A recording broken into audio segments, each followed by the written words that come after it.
ఈ recent JLL report ప్రకారం Hyderabad multi asset real estate power house గా మారుతోంది. $32 billion IT exports తో 4,000 పైగా స్టార్టప్స్ తో ఇండియాకి హైదరాబాద్ ఇప్పుడు 15.6% grade A office spaces and 17% global capability centres ని అందిస్తుంది. రెసిడెన్షియల్ మార్కెట్ చాలా బూమ్ అవుతుంది. సేల్స్ రెండింతలు పెరిగాయి, లాంచెస్ 5 పెరిగాయి. 2026 వరకు 1,00,000 న్యూ యూనిట్స్ ని ఎక్స్పెక్ట్ చేస్తున్నారు. ఐటీతో పాటు Hyderabad logistics, retail and life sciences లో కూడా గ్రో అవుతుంది. Warehousing, malls and $50 billion industry of pharma కూడా ఉంది. అండ్ అది ఇండియాస్ వ్యాక్సినేషన్ ప్రొడక్షన్ లో 1/3 ప్రొడ్యూస్ చేస్తుంది. ఈ గ్రోత్ ని ఫ్యూయల్ చేస్తుంది హైదరాబాద్ ఇంటిగ్రేటెడ్ టౌన్షిప్ పాలసీ.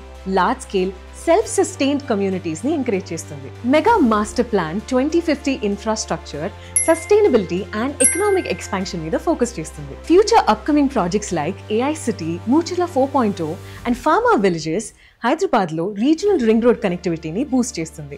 అది మన హైదరాబాద్ ని గ్లోబల్ ఇన్వెస్ట్మెంట్ హాట్స్పాట్ గా మార్చేస్తుంది.